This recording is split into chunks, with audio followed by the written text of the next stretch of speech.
이게 어떻게 된 게 뭐 올라가기는커녕 오히려 좀 떨어진다. 뭐 지지율 한파라고 봐야 되겠죠. 거기도 추이가 온 거예요. 뭐 윤석열 후보나 홍준표 후보한테도 안 되는, 심지어는 이낙연 후보 지지층이 이재명이 아니라 윤석열을 지지하겠다. 이재명 후보가 먼저 나서야 됩니다. 정말 원팀을 만드는 게 필요하거든요. 이낙연 후보에게 현대 위원장이 되셔야 됩니다. 그 경륜과 인품으로 이끌어주십시오. 그렇게 적극적으로 나가야죠. 시차 공격을 통해서 이낙연 후보 지지층 그리고 대장동으로 이탈하고 있는 중도층까지도 끌어올 수 있느냐, 이게 핵심이라고 합니다.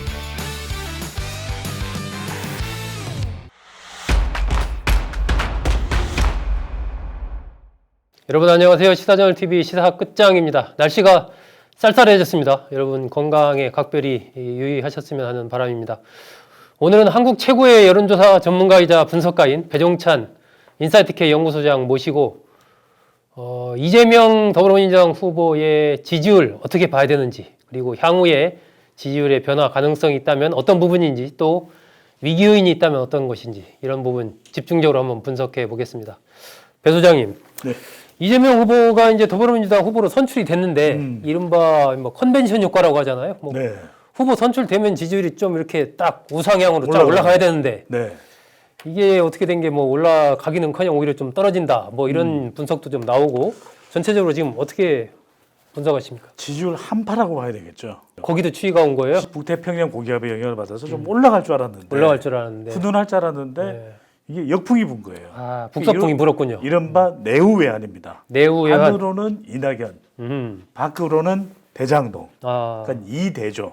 2대. 이낙연, 대장동. 네. 이대로 안 된다. 이대로 안 된다. 네. 그러니까 이 내후외환의 영향을 받으니까 오히려 지지율이 꺾이는 역컨벤션 효과가 나타났다. 왜냐하면 역컨벤션. 올라가야 될 지지율이 못 올라갔으니까 아하. 이건 좀 꺾였다고 봐야 되겠죠. 그러니까 이재명 후보로서는 상당한 위기 국면이다, 이렇게 위기다. 봐야 되는데, 일단은 이낙연 후보를 지지했던 지지층들이 경선 반발이죠. 네. 그러니까 이재명 후보에 대한 것도 있겠지만은 심지어는 송영길 대표에서도 불만이 가득해요. 아우, 셉니다. 어떻게 예, 송 대표에 일베랑 대한 불만 비교할 수가 큽니다. 있느냐. 예. 쿠데타 이야기를 하느냐, 말이 되냐. 네, 말이 송 되냐? 나와라. 송 탄핵해야 된다. 네. 이런 이야기가 나올 정도거든요. 그러니까 말 그대로 이낙연 후보 지지층이 심지어 일부 조사에서는 한 조사에서는 뭐 이건 구체적으로 제가 수치는 말씀 안 드리겠습니다만은, 심지어는 이낙연 후보 지지층이 이재명이 아니라 윤석열을 지지하겠다. 아, 이런 현상도 나타나. 이건 왜냐하면은 이낙연 후보를 지지했던 지지층 중에는 60대 이상 또 중도 온건 뭐 지지층들도 있거든요. 이들은 네. 대체적으로 뭐 이념이 그렇다고 해서 아주 강성 진보도 아니에요. 네. 이들이 봤을 때는 이재명 후보는 지지 못하겠다. 그러니까 경선의 결과도 그렇지만 또 대장동 의혹과 관련해서도 여러 가지 또 끝까지 갈 수가 있겠느냐, 네. 이런 의구심이 있다는 거죠. 또 뭐 그 서른 의원 얘기대로 또 그렇죠. 형수 욕설 파문 이런 부분도 그러니까요. 있고. 게다가 이제 남욱 변호사가 이제 귀국했지 않습니까? 네. 또 체포되고 바로 이제 또 수사를 받고 있는 상황이기 때문에 이게 대장동도 일파만파 커지고 있는 거죠. 그러다 보니까 사실은 컨벤션 효과라는 것은 딱 최종 후보가 되자 빠바바밤, 네. 일종의 빵파리 효과죠. 네. 빠바바밤, 빰빠밤 이러면서 이제 지지율이 올라가야 되는데 네. 그게 아니고 오히려 사람들이 봤을 때 놀라는 거죠. 이거 뭐 1대1 가상 대결에서도 뭐 윤석열 후보나 홍준표 후보한테도 안 되는, 네. 지는, 물론 이기는 결과도 있습니다.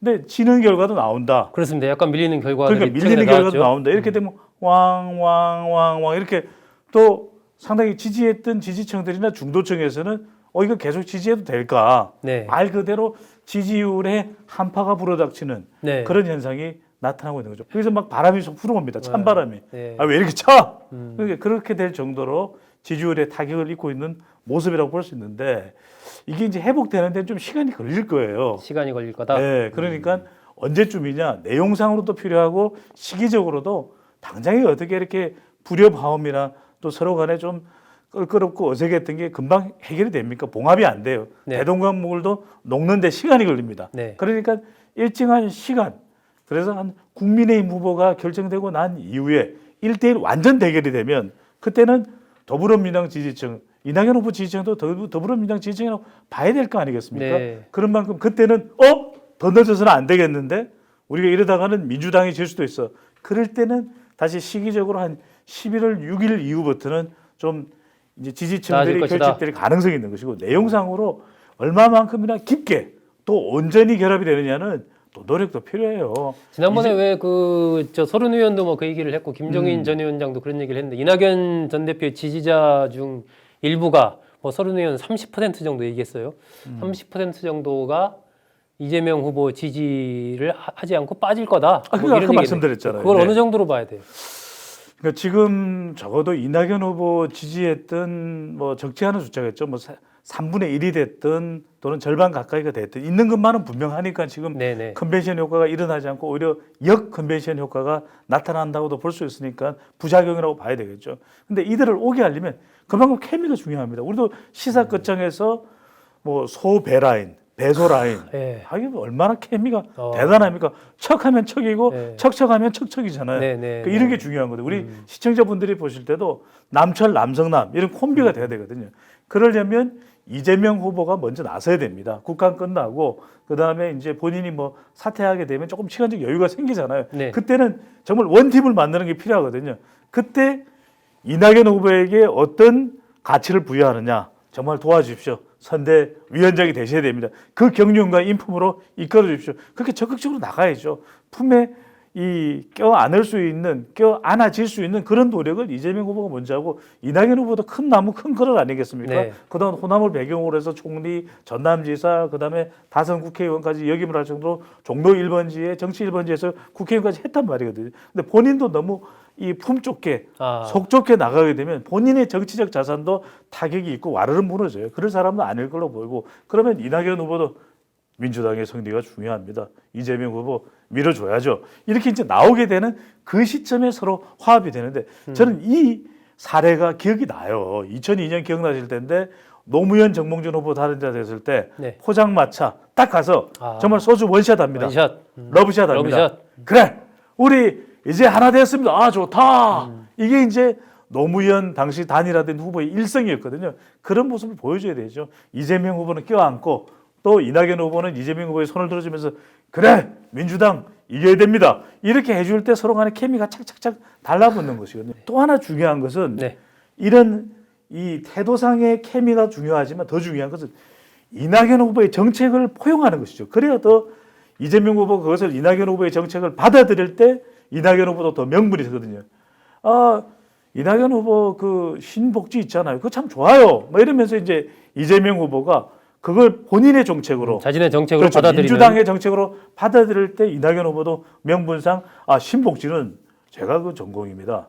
제가 도와드려야죠. 이렇게 명분이 설 수 있거든요. 그러니까 이걸 통해서 지지층이 하나가 될 수 있는 거죠. 이럴 때 적어도 5에서 많게는 단기적으로는 7%포인트 또 길게 좀 시간이 또 더 길어진다면 10%포인트까지도 더 늘어날 수 이른바 뒤늦은 레이트 컨벤션 효과가 일어날 수가 있는 것이죠. 이 세대나 지역으로 보면 어떨까요? 지금 이제 이재명 후보 같은 경우는 이 중도층으로의 어떤 이 지지율 확산이 아직 안 되고 있는 상황이고 지역적으로 봤을 때 이낙연 전 대표가 아무래도 이제 호남을 중심으로 하고 있으니까 호남에서의 지지율 이런 부분들을 얼마나 잘 흡수할 수 있을까? 그렇죠. 경선 끝나고 마무리가 되고 난 이후에 어디서 지지층이 빠졌는지를 보면은 네. 호남, 그다음에 5, 60대 이상 네. 그리고 중도층이에요. 네. 그럼 이들은 누구를 지지했던 사람입니까? 특히 또 여성들도 20대, 30대도 물론이지만 이낙연 후보의 이 품격이 있는 정치에 대한 선호도가 높았거든요. 네, 네. 여성들을 위한 정치해야죠. 대한민국은 여성 유권자가 절반 이상입니다. 이 이낙연의 태도에 대해서 공감했던 여성 유권자를 받아들이기 위해서라도 이낙연 후보와 케미를 맞출 필요가 있는 것이거든요. 네. 이재명 후보는. 그렇게 될 경우에는 호남, 중도, 또 5, 60대 이상의 여성, 또 20, 30대 여성도 마찬가지. 이들을 끌어들일 수 있는 네. 이 지지층들이 어떤 지지층이냐면 이재명 후보가 대장동 의혹 때문에 취약해진 또는 지지층이 이탈하는 지점이거든요. 바로 여기서 지지층을 회복할 수 있기 때문에 먼저 우리가 선자 후 중입니다. 선자는 뭐냐? 자기 지지층을 먼저 결집해 놓고 먼저 그다음에 결집하고 후 중 중도층을 결집하는 것이거든요. 네. 그러니까 이낙연 후보를 먼저 껴안고 그다음에 중도층 지지층들을 껴안기 위해서 대장동 의혹을 탈탈 털어내는 이 노력이 이제 시차를 두고서 병행돼야 되는 거예요. 시차 공격을 통해서 이낙연 후보 지지층 그리고 대장동으로 이탈하고 있는 중도층까지도 끌어올 수 있느냐 이게 핵심이라고 봐야 되겠죠. 그게 핵심이다. 최근에 이제 이재명 후보와 국민의힘 후보들 간의 1대1 대결을 가상한 조사 결과도 일부 나왔습니다. 네. 이재명, 윤석열, 이재명, 홍준표, 또 이재명, 유승민, 이재명, 원희룡. 이랬을 때 나오는 그 후보 간의 어떤 표의 격차가 별로 없이 없어요. 예, 이재명 후보가 거의 비슷하게 원희룡 후보랑 1대1로 붙었을 때도 비슷하게 나온다. 이런 부분을 어떻게 해석을 해야 될까요? 그러니까 컨벤션이 없는 거죠. 나이가 어린 이재명 후보가 오히려 더 존중하는 모습.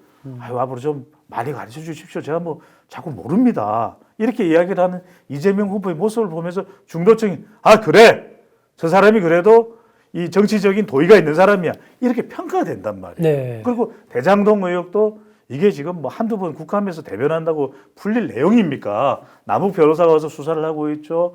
또 김만배도 추가 구속영장 발부될 수가 있죠. 유동규는 계속 정말 질릴 때까지 수사가 되겠죠. 그러면 한 달, 두 달, 세 달, 네 달 가요. 네. 대선 끝나도 계속 갈 수도 있습니다. 그러니까 중요한 것은 대장동만 이야기하면 안 된다는 거예요. 자꾸 이 문을 열기 위해서는 대장동 사람도 질려. 질리다 보면 이재명도 질려. 네. 그러니까 뭐냐면 새로운 상품을 내놔야 됩니다. 이재명 후보도 중요한 게 대장동만 가서는 발목 잡혀서 못 빠져나와요. 국민들이 원하는 건 뭐냐면 대장동 풀어라 이거예요. 해소해야 됩니다. 그런데 더 중요한 건 5년 동안 당신 뭐 할 거냐? 네. 5년에 대한 경쟁입니다. 그러니까 이른바 이거는 대장동과 삼청동의 전쟁이죠. 삼청동에 갔을 때 청와대에 들어갔을 때 5년 동안 뭐 할 것인가? 이것을 가지고서 이재명이 더 잘할 수 있느냐? 윤석열이 더 잘할 수 있느냐? 아니면 홍준표가 더 잘할 수 있느냐? 이것 가지고 경쟁을 하는데 20대, 30대 여성 그리고 MZ세대 특히 30대 여성, 40대 남성 뭘 보느냐? 미래를 본다는 거예요. 대장동만 해도 옛날 이야기야. 각상도 아들 50억 받아서 정말 화나고 신경 쓰려고 죽겠어요 지금. 흥분돼 있어. 격앙돼 있어. 하지만 뭐 어쩔 거야. 그럼 내가 뭐 막 홍보한다고 해서 우리 문 앞에 바로 50억이 떨어집니까? 안 떨어져요. 그렇다면 뭐냐.